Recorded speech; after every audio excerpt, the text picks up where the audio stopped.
ପ୍ରେଜ୍ ଲର୍ଡ। ଆଜି ମାଗ ସେଥିରେ ଦିଆଯିବ, ଖୋଜ ସେଥିରେ ପାଇବ, ଦ୍ୱାରରେ ଆଘାତ କର ସେଥିରେ ଦ୍ୱାର ଖୋଲାଯିବା ବିଷୟରେ ଆଜି ଆମେ କିଛି ଜାଣିବା। ଆସନ୍ତୁ ଧର୍ମଶାସ୍ତ୍ରର ଅଧ୍ୟୟନ କରିବା। ତାହା ହେଉଛି ମାଥ୍ୟୁ 7:7-11 ଯାଏ। ଏଠାରେ ଏପରି ଲେଖା ଅଛି, ମାଗ ସେଥିରେ ତୁମ୍ଭମାନଙ୍କୁ ଦିଆଯିବ, ଖୋଜ ସେଥିରେ ତୁମ୍ଭେମାନେ ସନ୍ଧାନ ପାଇବ, ଦ୍ୱାରରେ ମାର ସେଥିରେ ତୁମ୍ଭମାନଙ୍କ ନିମନ୍ତେ ଫିଟାଇ ଦିଆଯିବ। କାରଣ ଯେ କେହି ମାଗେ ସେ ପାଏ, ଯେ ଖୋଜେ ସେ ସନ୍ଧାନ ପାଏ, ଆଉ ଯେ ଦ୍ୱାରରେ ମାରେ ତାହା ନିମନ୍ତେ ଫିଟା ଦିଆଯାଏ। କିମ୍ବା ତୁମ୍ଭମାନଙ୍କ ମଧ୍ୟରେ ଏପରି କେଉଁ ଲୋକ ଅଛି ଯେ ନିଜ ପୁଅ ରୋଟି ମାଗିଲେ ତାହାକୁ ପଥର ଦେବ, କିମ୍ବା ମାଛ ମାଗିଲେ ତାହାକୁ ସାପ ଦେବ? ଏଣୁ ତୁମ୍ଭେମାନେ ଦୁଷ୍ଟ ହେଲେ ସୁଦ୍ଧା ଯେବେ ଆପଣା ଆପଣା ପିଲାମାନଙ୍କୁ ଉତ୍ତମ ଦାନ ଦେଇ ଜାଣ, ତେବେ ତୁମ୍ଭମାନଙ୍କର ସ୍ୱର୍ଗସ୍ଥ ପିତା ତାହାଙ୍କ ଛାମୁରେ ମାଗିବା ଲୋକମାନଙ୍କୁ କେତେ ଅଧିକ ରୂପେ ଉତ୍ତମ ବିଷୟ ନ ଦେବେ। ଆମେନ୍।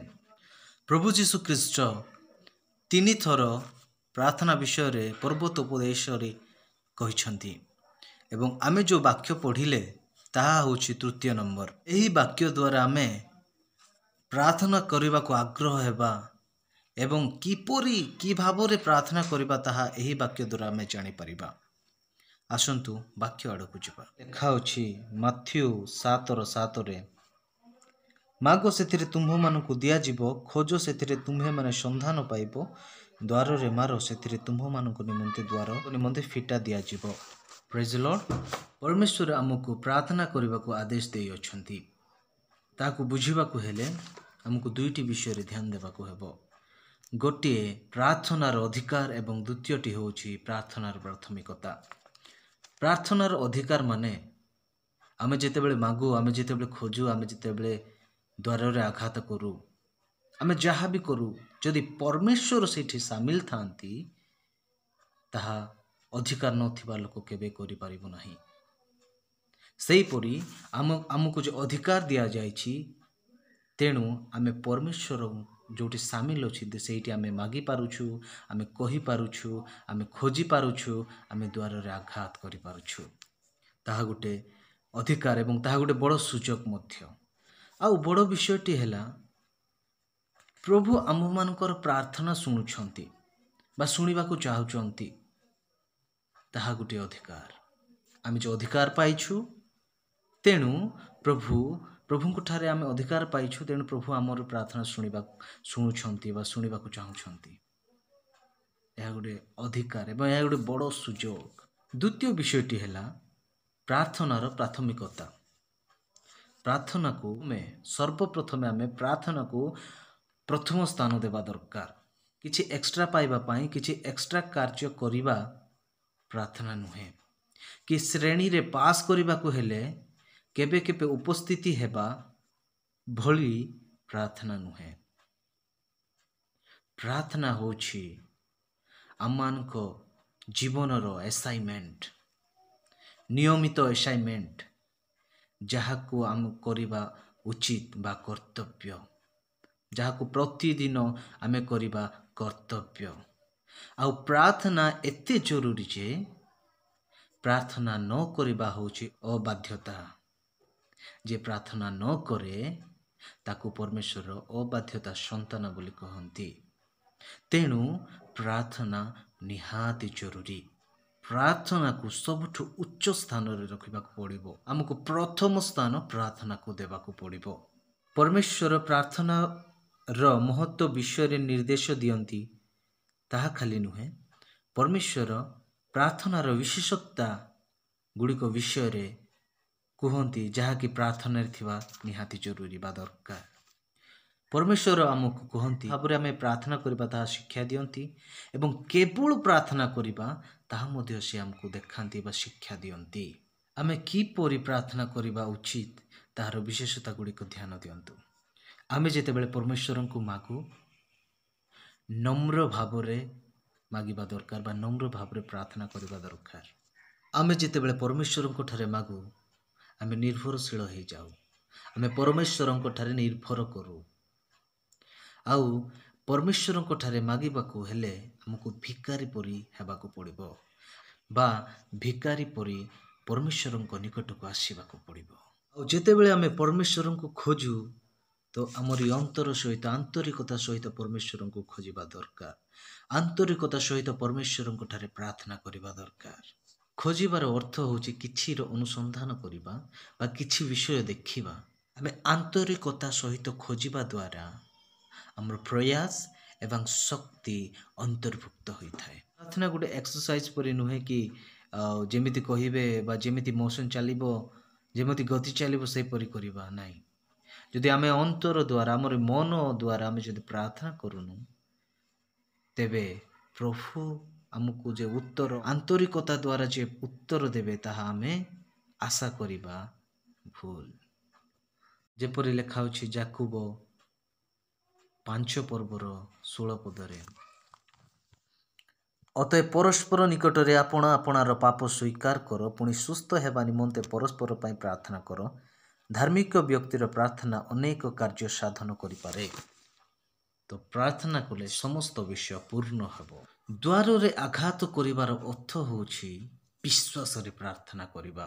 ବନ୍ଦ ଥିବା ଦ୍ୱାରରେ ହିଁ ଆଘାତ କରାଯାଏ। ଯଦି ଆମେ ଆଘାତ କରୁଛୁ, ଯଦି ଆମେ ଦ୍ୱାରକୁ ଖଟଖଟାଉଛୁ, ତେବେ ଆମକୁ ବିଶ୍ୱାସରେ ଆଘାତ କରିବାକୁ ପଡ଼ିବ। ଆମକୁ ବିଶ୍ୱାସରେ ପ୍ରାର୍ଥନା କରିବାକୁ ପଡ଼ିବ। ଯେତେବେଳେ ଦ୍ୱାର ବନ୍ଦ ହେଇଯାଏ, ଆମେ ତଥାପି ପ୍ରାର୍ଥନା କରୁ, ଆମେ ତଥାପି ଆଘାତ କରୁ। ପରମେଶ୍ୱରଙ୍କର ସେହି ପ୍ରତିଜ୍ଞାକୁ ବିଶ୍ୱାସ କରି ଆମେ ବାର ବାର ଆଘାତ କରିବା ଦରକାର, ବା ବାର ବାର ପ୍ରାର୍ଥନା କରିବା ଦରକାର, ବା ବାର ବାର ଦାବି କରିବା ଦରକାର। ସେହିପରି ପ୍ରାର୍ଥନା କରିବାର ସମୟରେ ଆମର ବିଶ୍ୱାସକୁ ଦେଖାଇବାକୁ ପଡ଼ିବ ଏବଂ ପ୍ରାର୍ଥନା ବିଶ୍ୱାସ ଦ୍ୱାରା କରିବାକୁ ହେବ। ଯେପରି ଲେଖା ହେଉଛି ଯାକୁବ 1:6 ସନ୍ଦେହ ନ କରି ବିଶ୍ୱାସରେ ପ୍ରାର୍ଥନା କରୁ। ସେହିପରି ଆମେ ବିଶ୍ୱାସ ଦ୍ୱାରା ପ୍ରାର୍ଥନା କରିବା। ଯାହା ବି କରିବା ବିଶ୍ୱାସରେ କରିବା। ପ୍ରଭୁଙ୍କ ଠାରେ ପ୍ରାର୍ଥନା କରିବା ବିଶ୍ୱାସରେ କରିବା। ପରମେଶ୍ୱରଙ୍କୁ ସମ୍ମାନ ଦେବା ଜରୁରୀ।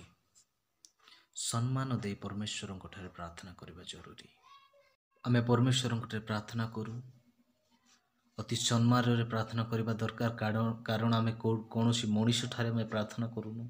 ଆମେ ପରମେଶ୍ୱରଙ୍କ ଠାରେ ପ୍ରାର୍ଥନା କରୁଛୁ। ଯେ ତାଙ୍କୁ ଯେତେବେଳେ ଆମେ ସମ୍ବୋଧନ କରୁଛୁ, ଅତି ଯତ୍ନରେ ଅତି ସମ୍ମାନରେ ତାଙ୍କର ସମ୍ବୋଧନ କରିବା ଦରକାର। ମାନେ ଭଦ୍ର ହେଇକରି ପ୍ରାର୍ଥନା କରିବା ଦରକାର, ବିଶ୍ୱାସରେ ପ୍ରାର୍ଥନା କରିବା ଦରକାର। ଆଉ ବିଶେଷ କରି ନିରନ୍ତର ସଦାବେଳେ ପ୍ରାର୍ଥନା କରିବା ନିହାତି ଜରୁରୀ। 11 ପର୍ବରେ ଯେଉଁ ଦୃଷ୍ଟାନ୍ତ ଲେଖା ଅଛି ତାହା ପଢ଼ିଲେ ଆପଣ ଜାଣିପାରିବେ। ଜଣେ ବନ୍ଧୁଙ୍କ ପାଇଁ ଚିନ୍ତା କରୁଅଛନ୍ତି। ତାଙ୍କ ବନ୍ଧୁଙ୍କ ଆବଶ୍ୟକତା ବିଷୟ ଗୁଡ଼ିକ ପାଇଁ ଚିନ୍ତାରେ ଅଛନ୍ତି ବା ଚିନ୍ତିତ ଅଛନ୍ତି। ବାହାରକୁ ଯାଇ ବନ୍ଧୁଙ୍କର ଆବଶ୍ୟକତା ବିଷୟ ଗୁଡ଼ିକୁ ପୂରଣ କରିବା ପାଇଁ ଯଥେଷ୍ଟ ଚିନ୍ତିତ ଥିଲେ। ସେ ସାହାଯ୍ୟ ପାଇଁ କେଉଁ ବ୍ୟକ୍ତି ପାଖକୁ ଯିବେ ତାହା ସେ ଜାଣିଥିଲେ। ସେ ତାଙ୍କ ବନ୍ଧୁଙ୍କ ନିକଟକୁ ଗଲେ। ସେ ନମ୍ର ଆତ୍ମା ଲୋକେ ଥିଲେ। ସେ ତାଙ୍କର ଆବଶ୍ୟକତା ସହିତ ନିଜ ଘରେ ଆସିଥିବା ସେ ବନ୍ଧୁ, ସେ ଅତିଥିର ଆବଶ୍ୟକତା ବିଷୟ ଗୁଡ଼ିକ ମଧ୍ୟ ଜଣାଇଲେ। ସେ ଅସୁବିଧା ସମୟରେ ତାଙ୍କ ବନ୍ଧୁଙ୍କ ପାଖକୁ ଯାଇଥିଲେ। କିନ୍ତୁ ଆଜି ଅନେକ ଖ୍ରୀଷ୍ଟିଆନ ଯାହାକୁ ସାହାଯ୍ୟ କରିବାର ଥାଏ ତାହାର ସାମ୍ନାରେ ଆମେ ଦ୍ୱାର ବନ୍ଦ କରିଦେଇଥାଉ। ଆଉ ଲୁକ 11:8 ଏପରି ଲେଖା ଅଛି, ମୁଁ ତୁମ୍ଭମାନଙ୍କୁ କହୁଅଛି, ସେ ଯଦ୍ୟପି ତାହାର ବନ୍ଧୁ ହେବାରୁ ଉଠି ନ ଦେବେ, ତଥାପି ସେ ଥରକୁ ଥର ମାଗିବାରୁ ସେ ଉଠି ତାହାର ଯେତେ ପ୍ରୟୋଜନ ତାହାକୁ ସେତେ ଦେବ। ଆମେ ଯେତେବେଳେ ମାଗୁ, ଆମକୁ ନ ମିଳିଥାଏ, ଆମେ ପ୍ରାର୍ଥନା କରୁ, କିନ୍ତୁ ଆମେ ଉତ୍ତର ପାଇନଥାଉ। କିନ୍ତୁ ଆମକୁ ବାର ବାର ମାଗିବାକୁ ପଡ଼ିବ, ବାର ବାର ପ୍ରାର୍ଥନା କରିବାକୁ ପଡ଼ିବ। ଆଉ ସେହିପରି ସେହି ବନ୍ଧୁ ମଧ୍ୟ ତାକୁ ବାର ବାର ମାଗିଲେ। ଯେମିତି ଆମେ ପଢ଼ିଲେ, ସେ ତାଙ୍କର ଲଜ୍ଜାକୁ ଛାଡ଼ି ସେ ବାର ବାର ଆଘାତ କଲେ। ଆଉ ଆଘାତ କରିବା ଦ୍ୱାରା ତାଙ୍କର ସ୍ଥିରତା ଫଳପ୍ରଦ ହେଲା। ସେହିପରି ଆମେ ଯଦି କୌଣସି ବିଷୟ ପାଇଁ ପ୍ରାର୍ଥନା କରୁଛୁ, ତେବେ ଆମକୁ ବାର ବାର ପ୍ରାର୍ଥନା କରିବାକୁ ପଡ଼ିବ, ନିରନ୍ତର ପ୍ରାର୍ଥନା କରିବାକୁ ପଡ଼ିବ। ଆମେ ଯେଉଁ ଯାଏ ଆନ୍ସର ପାଇନୁ, ଯେଉଁ ଯାଏ ଆମେ ଉତ୍ତର ପାଇନୁ, ଆମକୁ ପ୍ରଭୁଙ୍କ ଠାରେ ପ୍ରାର୍ଥନା କରିବାକୁ ପଡ଼ିବ। ଆଉ ଯେବେ ଆମେ ବାର ବାର ପ୍ରାର୍ଥନା କରୁ, ଇଚ୍ଛା ନଥିଲେ ମଧ୍ୟ ଆମେ କହିପାରିବା, ଇଚ୍ଛା ନଥିଲେ ମଧ୍ୟ ସେ ଆମକୁ ଆମରି ବାର ବାର ପ୍ରାର୍ଥନାକୁ ଦେଖି ଶୁଣି ସେ ଅଟୋମେଟିକ୍ ଆମକୁ ଉତ୍ତର ଦେବେ।